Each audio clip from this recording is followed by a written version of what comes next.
Hello?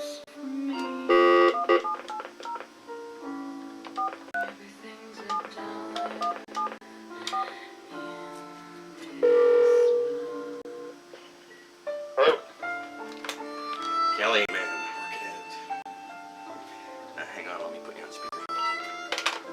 I should warn you right off the bat that we are now live on the net, live from our beautiful downtown studios in downtown Toronto, the Havelock studios of TOTV, and Kelly Reinhardt in Edmonton, that's in Alberta, Canada. Say hello to our viewers. Hello, viewers. I'm glad you called. It's wonderful to hear from you. Now, you know, TOTV, we've come up with our new slogan, the whole world is watching, comma, almost. How about something like television for people who give a shit? Okay, well, I should also tell you that we're watching you, and that's a nice shirt you have on there. Sweet. Where'd you get it? Which shirt? The shirt you're wearing.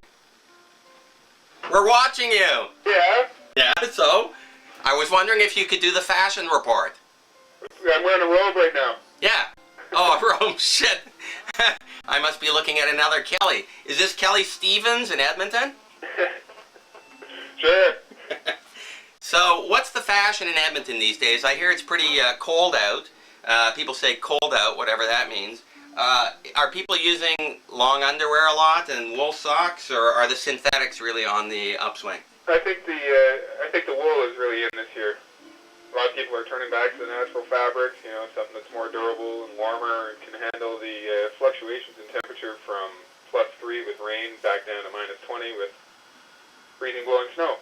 Apparently the sheep are pissed off about this. Oh yeah. Sheep are definitely pissed off.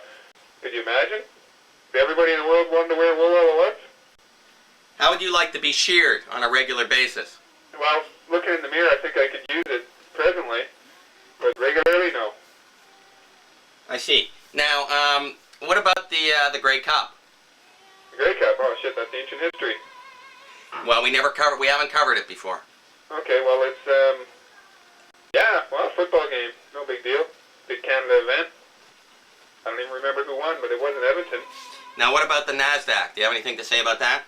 This is we're covering all the fashion, the stock market reports, and weather all at once, and then we might move on to something else. I really admire your dedication to being thorough with covering all the important topics for people today. You're not talking about the NASDAQ or Wall Street. Obviously, without getting my daily NASDAQ reports, I wouldn't be able to properly survive in such a world. I'm glad that the news dedicates a good 5 minutes every half an hour to tell me how the stock market is doing. It's a wired world. Are you wired right now? I'm completely wired. And I just woke up. I'm going to make myself a double latte, and I'll be even more wired. But actually, no, I'm online right now, in communique with several other media aficionados across the country. Are you high speed? I think so. I'm on a shared network with somebody. Okay. I think it's a DSL line or something. Yeah. Can you check out TOTV and listen to the show?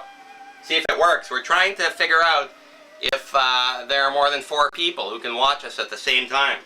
Okay, we're at TOTV.ca. www.totv.ca. Apparently there's a herd of, if you call them a herd of penguins in Antarctica that are watching the show through the window of one of the trailers. Oh, yeah. That's hilarious. Oh, no, I don't get anything. What happens? No TOTV. What happens? I don't know. It took me to a page cannot be displayed, and then 142.66.34.5. Okay, try this. Globalizationstudies.org with a Z. Globalization with a Z. Studies.org. Okay, that's a bigger word now. Yeah, I don't like it. It's too many syllables. I mean, people have trouble with typing and stuff. Globalization studies? Studies, yeah. That's what Tony Hall is doing down in Lethbridge. He's the founder of Globalization Studies department. The first one in the world, as far as we know. Studies. We got there's all kinds of things here, but nothing looks like it's online right away. Well, look at the list, because I think somewhere in there it says, click here to watch the class. Globalization. No. No, huh? Okay, well, please stand by. We seem to be experiencing technical difficulties. Okay. Browser for file offerings. No, nothing, nothing doing. Well. Streaming video. Wait. Watch the streaming video. I think I got something here. Using QuickTime. Oh no, it's just a link sending me to Apple to. Yeah, but right next to that. Right next to that, watch. Hey, there we go. Watch the streaming video. Watch? Yeah, really. Very well highlighted. It's hard to tell that it's a highlighted. Yeah, I know. It's not laid out very well. 5 class, 6 to 8 p.m. Yeah, there's nothing here. Well, try it. Can you click it? Nothing happens? It takes me back there. Just wanted me to download QuickTime. Do you have QuickTime? No. Oh. Well. What do you ever watch TV on your computer? Not since we got the new monitor without speakers. Oh. Okay. So I'm a little bit late. Yeah. All right, because we're still trying to work out the bugs. What happened yesterday was I did the first live broadcast from City Hall. Oh, great. Yeah, I cycled down there with my TV station in a knapsack and parked my bike. Went upstairs with the, it's the power book with a TV camera and the cables, right? And I set up, and the Ethernet, the high-speed cable wasn't working, so I grabbed a phone cable, plugged it in, phoned my buddy in Lethbridge at the University of Lethbridge. I said, "Hey, can you see what's going on here?" He checked it out. I was broadcasting the committee meeting. Oh, sweet. So I did it for about an hour and a half until the Globe and Mail journalist showed up, and she said, "Hey, what are you doing with my cable?" I said, no, she said, "Who's got my cable?" I said, "I do." And I walked away, and that pissed her off. And then when I came back, she forced me to disconnect it. So the Globe and Mail forced TOTV off the air during its inaugural broadcast to the world. Like, fuck, man. Why would they do that? And then I thought about it, and I thought, yeah, they're scared.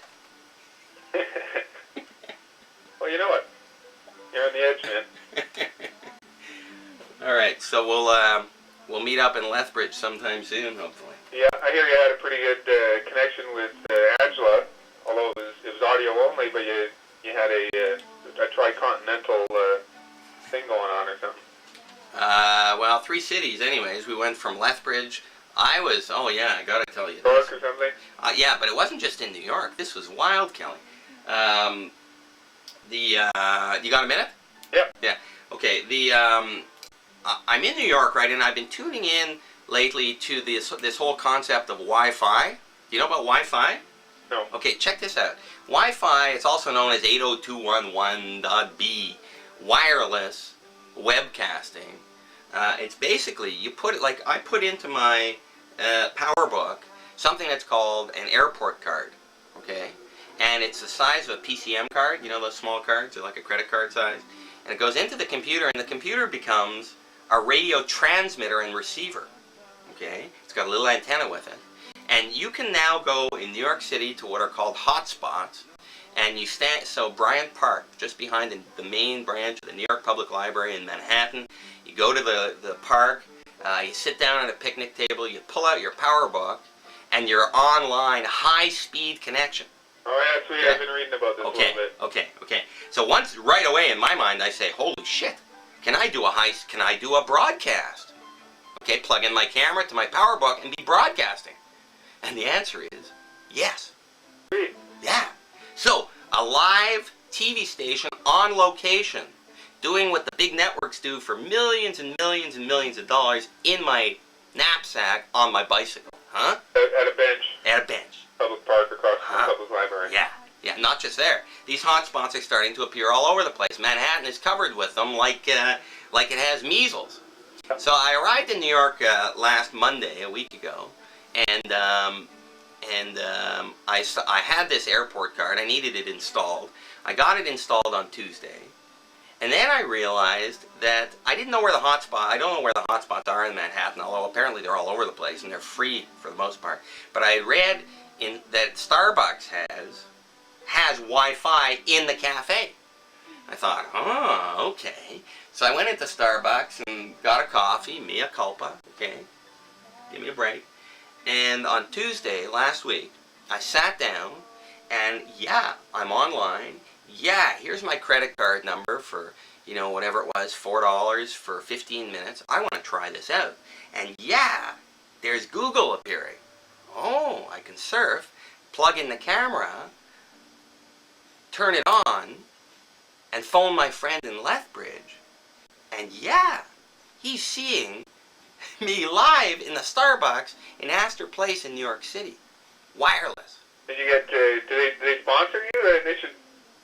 Holy shit, man, should they ever. You know what they're doing for me now? You mentioned Starbucks 10 times in the last 10 minutes. That's worth something. Oh, you're talking about Starbucks. Hey, okay, so here's what happened on Wednesday.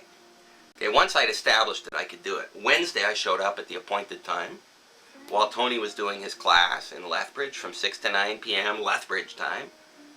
And at 8:30 Lethbridge time, 10:30, something like that, New York time, I go into the Starbucks to do the same thing. And I walk in there, and the place is pretty full, but there's this one table put aside for handicapped people, 3 times as big as any other table, and it's vacant. And I just walk up and set up my kit there, okay, and plug in. There's AC there, get everything all plugged in. While it's powering up, I'm telling people nearby I'm about to do a live broadcast. If you want to talk with me, come on over.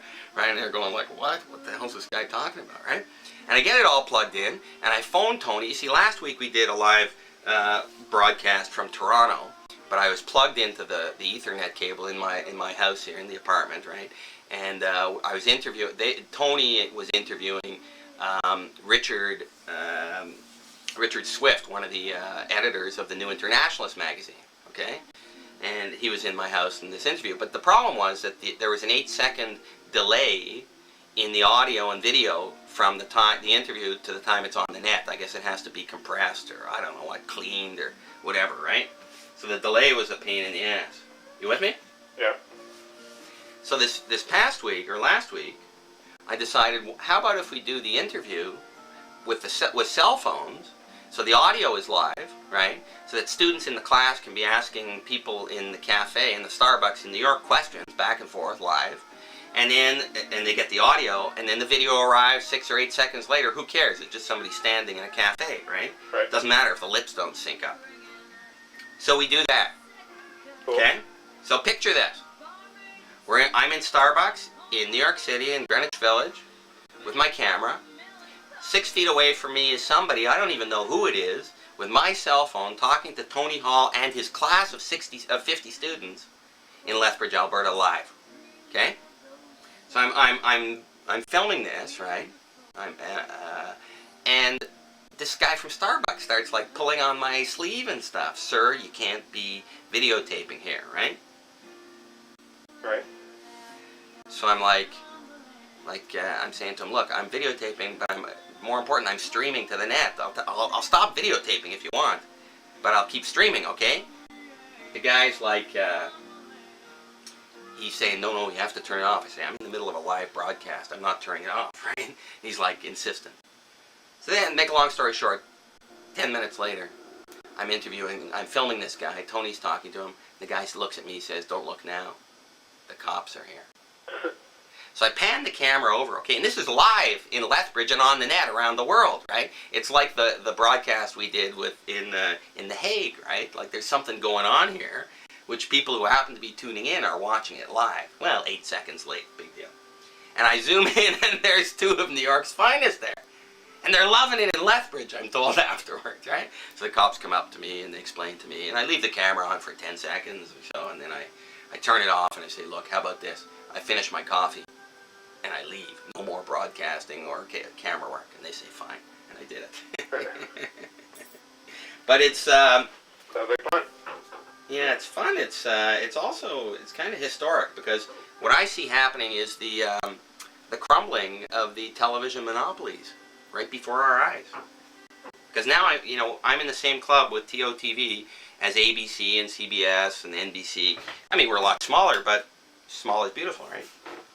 Yeah, you got the shit going on. That's pretty sweet. When are you going to be down in Lethbridge? Oh shit, man! Things keep changing because I don't know. There's elections in Toronto that are unfolding in interesting ways. Right, the elections are in November. Can you believe it's 3 years in November? Holy shit! And Jack got elected. Yeah, it's right here. Yeah. He's going to Ottawa soon, probably. No, he's already in Ottawa. He's in Ottawa Monday morning. Boom. Cool. He resigned, so now the seat is vacant. Yeah. And council. They got to do a run-up or what? Well, I just found out on Monday that council is going to choose somebody.